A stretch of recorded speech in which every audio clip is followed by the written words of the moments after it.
और नमस्ते इंडिया की शुरुआत करेंगे इस वक्त की बड़ी खबर से। श्रद्धा मर्डर केस से जुड़ी ये बड़ी अपडेट पहले आपको बता दें। आफताब के पॉलीग्राफ टेस्ट को मंजूरी मिल गई है। श्रद्धा मर्डर केस में आज दिल्ली पुलिस आफताब को फिर कोर्ट में पेश करेगी।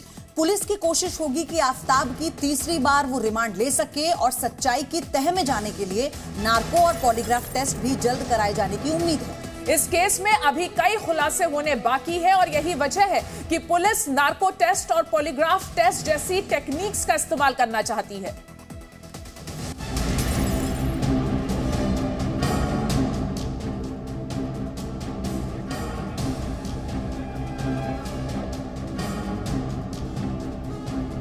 श्रद्धा मर्डर केस में आज पुलिस आफताब को कोर्ट में पेश कर तीसरी बार रिमांड लेने की कोशिश करेगी। दिल्ली पुलिस को आफताब की रिमांड इसलिए भी चाहिए क्योंकि आरोपी का अभी नार्को टेस्ट नहीं हो पाया है।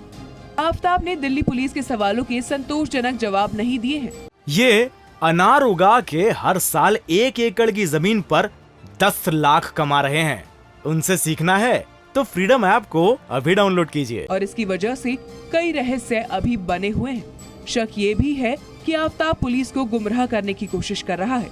पुलिस को अभी ऐसे ठोस सबूतों की तलाश है जिनके आधार पर आफताब को कोर्ट में गुनहगार साबित किया जा सके। ऐसे में दिल्ली पुलिस की उम्मीद नार्को टेस्ट पर टिकी हुई थी, लेकिन सोमवार को ये टेस्ट नहीं हो पाया। पुलिस ने आफताब का पॉलीग्राफ टेस्ट कराने को लेकर भी इजाजत मांगी थी, जिसे कोर्ट ने मान लिया है। आफताब का पॉलीग्राफी टेस्ट भी जल्द हो सकता है। सूत्रों के मुताबिक आफताब के नार्को और पॉलीग्राफी टेस्ट CFL में कराए जाएंगे। श्रद्धा हत्याकांड मामले में हर दिन नए खुलासे हो रहे हैं। श्रद्धा की हत्या कर उसके शव के 35 टुकड़े करने वाला लिव इन पार्टनर आरोपी आफताब पुलिस के सामने अपना गुनाह कबूल भी कर चुका है। बावजूद इसके श्रद्धा मर्डर केस उलझता जा रहा है। जंगलों की खाक छानने के बाद पुलिस को अब तक 13 हड्डियां और जबड़े का हिस्सा मिला है। सभी सैंपल को जांच के लिए CFSL भेज दिया गया है। पुख्ता तौर पर ये अभी नहीं कहा जा सकता है कि ये हड्डियां श्रद्धा की ही हैं। दूसरी ओर पुलिस कस्टडी में आफताब माइंड गेम खेल रहा है। श्रद्धा मर्डर केस में दिल्ली पुलिस को एक और अहम सबूत हाथ लगा है। पुलिस को आफताब के घर से एक हथौड़ा बरामद हुआ है, लेकिन अब तक की तफ्तीश में ये साफ नहीं हुआ है कि कत्ल में इसका इस्तेमाल हुआ है या नहीं। आफताब के घर से कुछ बायोलॉजिकल सबूत भी हासिल हुए हैं। आफताब के घर से कुछ कंघे मिले हैं जिनमें बड़े बाल हैं। क्या ये श्रद्धा के हैं या किसी और के, ये FSL की जाँच के बाद ही साफ होगा। आफताब के घर से कुछ टूथब्रश भी मिले हैं। अगर इन टूथब्रश को श्रद्धा ने इस्तेमाल किया होगा तो उसका लार उसमें मौजूद हो सकता है, जो DNA से मैच हो सकता है। घर से नाखून के टुकड़े भी बरामद हुए हैं। इसके अलावा दिल्ली हाईकोर्ट में मामले की जांच CBI से कराने की मांग वाली याचिका दायर की गई है, जिस पर आज सुनवाई होगी। याचिका में दिल्ली पुलिस पर जांच से जुड़ी अहम जानकारी लीक करने का आरोप लगाया गया है। साथ ही कहा गया है कि मेहरौली थाना पुलिस के पास इतना स्टाफ और वैज्ञानिक उपकरण नहीं है जिनके जरिए वो 6 महीने बाद इस मामले के पर्दाफाश के लिए अहम सबूत और गवाह जुटा सके। CBI जांच की मांग कर रही है, भले ही एक याचिका लगी है। बहुत प्रोफेशनल मैनर में जो है दिल्ली पुलिस सर्च कर रही है, क्योंकि CBI के पास भी कोई ऐसे अलग से टूल्स नहीं है, ऐसे कोई मेथड नहीं है। वो भी जो है वो FSL की जगह CFSL का साइंटिस्टों का सहारा लेगी। केस जो है ब्लाइंड मर्डर केस है, इसमें कोई आई विटनेस नहीं है, कोई ऐसा सुराग नहीं है जिससे साबित करा गया। इस पूरे केस को सुलझाने के लिए, इसकी पूरे केस में कन्विक्शन दिलाने के लिए जो साइंटिफिक मेथड है, साइंटिफिक एविडेंस है, वो ही काम आएंगे। और ऐसे में तमाम साइंटिफिक और डिजिटल एविडेंस को जो है वो पुलिस खंगाल रही है, उनको जुटा रही है, ताकि इस केस को मजबूती से कोर्ट में रखा जा सके। नीरज गौड़ के साथ प्रमोद शर्मा, जी मीडिया, दिल्ली। जी न्यूज लगातार श्रद्धा मर्डर केस का सच आप तक पहुंचाने की कोशिश कर रहा है। श्रद्धा के दोस्त गॉडविन ने जी न्यूज से बातचीत करते हुए कई राज खोले।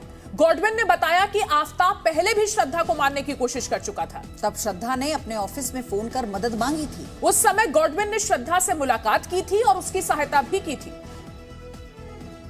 क्या हुआ था दरअसल उस दिन?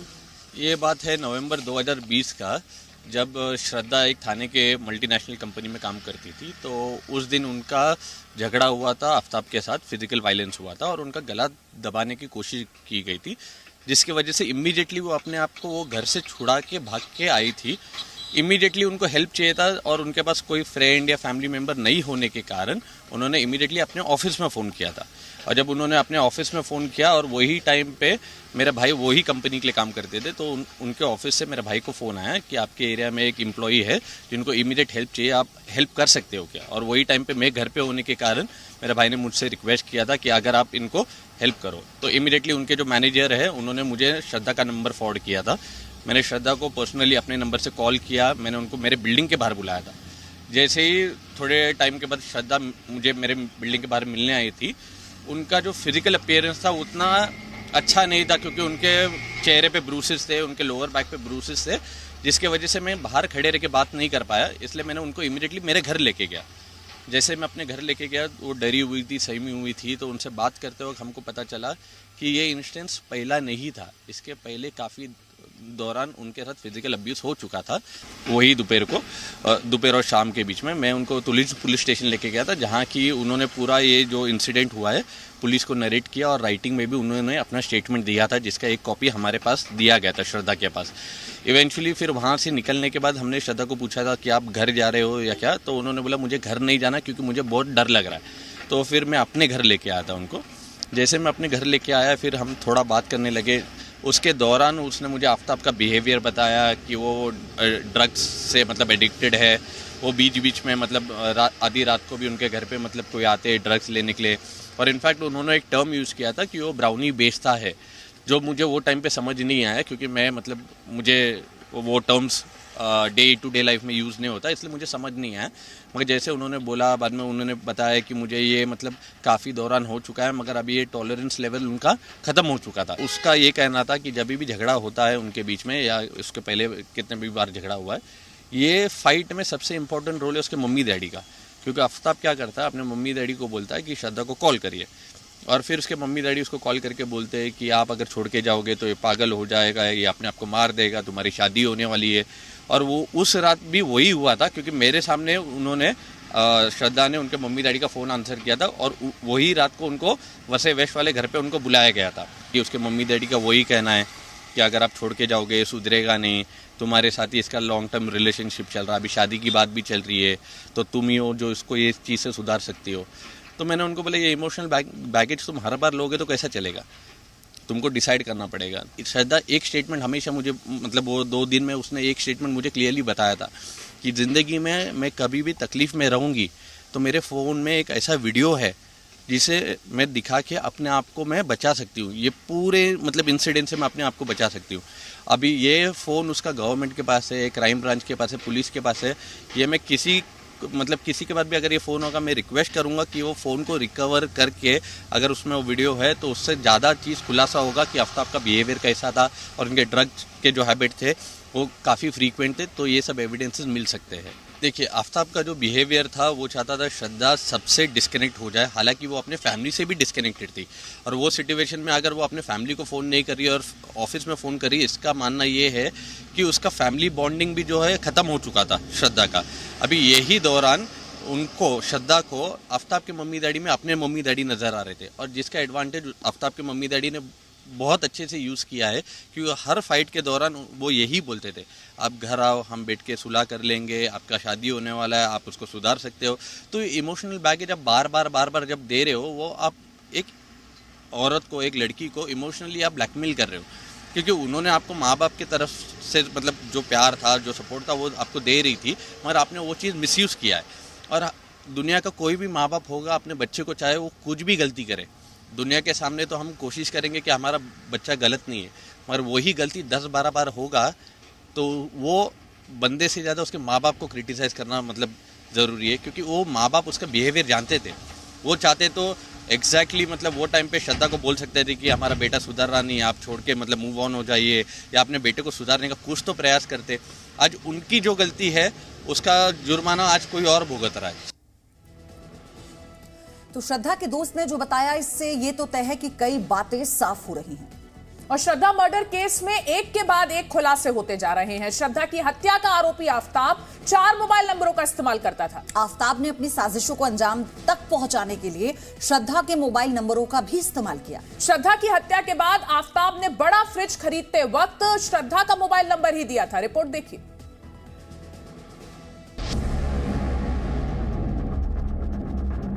श्रद्धा मर्डर केस में सबसे बड़ा सबूत आफताब का मोबाइल नंबर हो सकता है। अभी तक बात सामने आई थी कि आफताब केवल 2 मोबाइल नंबर का इस्तेमाल कर रहा था, लेकिन श्रद्धा मर्डर केस में जी मीडिया को एक्सक्लूसिव जानकारी मिली है कि आफताब के 4 मोबाइल नंबरों का पता लगा लिया गया है। आइए हम आपको आफताब से जुड़े मोबाइल नंबर की हर एक डिटेल बताते हैं।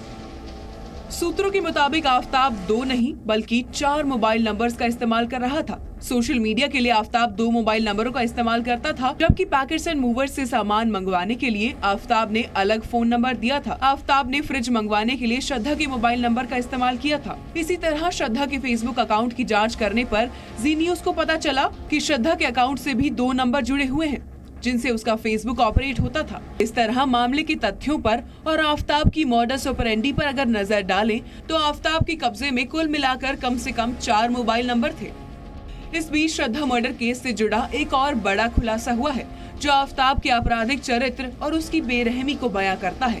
सूत्रों के मुताबिक आफताब श्रद्धा पर मांसाहारी खाना खाने का दबाव बनाता था। नॉनवेज नहीं खाने पर आफताब श्रद्धा को बुरी तरह मारता पीटता था। इतना ही नहीं, मांसाहार से परहेज करने पर श्रद्धा को जान से मारने की कोशिश भी की गई थी। श्रद्धा को जानने वाली पूनम ने भी दिल्ली पुलिस को दी गई गवाही में इस बात का जिक्र किया है कि वो मेरे पास नवंबर में आई थी 2020 में। उसको उसका जो लड़का है जिसके साथ वो रहती थी आफताब, उसने बहुत मारा था। पूछा उनको कि क्यों मारता है, तो बोले कि वो मुझे ज़बरदस्ती नॉनवेज खिलाता है, हम अलग अलग रिलीजन के हैं और मुझे वो सब मतलब मैं नहीं खाती हूँ तो ज़बरदस्ती खिलाता है और मारता है, और कभी भी उसको गुस्सा आता है मुझे बहुत मारता है और फिर घर पे नहीं आता है तो उसके मम्मी पापा आके मुझे समझाते हैं कि वो दोबारा नहीं करेगा। वो फिर बार बार वही करता है, जब उसको गुस्सा आता है मुझे मारता है। देश को झकझोर देने वाले श्रद्धा हत्याकांड में आरोपी आफताब की आज कोर्ट में पेशी है। इसके अलावा पुलिस को जांच में जो हड्डियां मिली हैं, उनके डीएनए को श्रद्धा के परिवार के डीएनए के साथ मैच कराया जाएगा। माना जा रहा है कि श्रद्धा के डीएनए रिपोर्ट आने में तकरीबन 15 से 20 दिन का वक्त लग सकता है। वरुण भसिन, नीरज गौड़ के साथ प्रमोद शर्मा, जी मीडिया, दिल्ली। और श्रद्धा की हत्या के बाद आफताब के परिवार का गायब हो जाना एक रहस्य बना हुआ है। पुलिस अब तक आफताब के परिवार तक पहुंच ही नहीं पाई है। अब सवाल यह है कि आफताब का परिवार क्यों छिप गया है और वो जांच में सहयोग क्यों नहीं कर रहा है। क्या आफताब का परिवार इस हत्याकांड का सच छिपाना चाहता है? रिपोर्ट देखिए।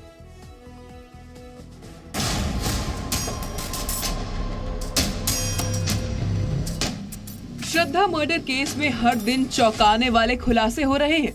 इस केस की जांच के सिलसिले में दिल्ली पुलिस की एक टीम रविवार को मुंबई के उस इलाके में पहुंची थी जहां आरोपी आफताब अपने परिवार के साथ रहता था। सूत्रों के मुताबिक जिस दिन आफताब का बयान दर्ज हुआ था, उस दिन उसके पिता उसके साथ मानिकपुर पुलिस स्टेशन आए थे, लेकिन जब श्रद्धा की मौत की खबर सामने आई तो उसके कुछ दिन पहले ही आफताब का परिवार अपना 20 साल पुराना घर छोड़कर कहीं दूसरी जगह रहने चला गया। दिल्ली पुलिस अभी भी आफताब के परिवार वालों को ढूंढ नहीं पाई है। सूत्रों के मुताबिक आफताब का परिवार अभी भी पुलिस की रेडार से गायब है। दिल्ली पुलिस आफताब के परिवार को लगातार ढूंढने की कोशिश कर रही है। दरअसल दिल्ली पुलिस को आफताब के परिवार का बयान रिकॉर्ड करना है, लेकिन अभी तक दिल्ली पुलिस आफताब के परिवार का पता ही नहीं लगा पाई है।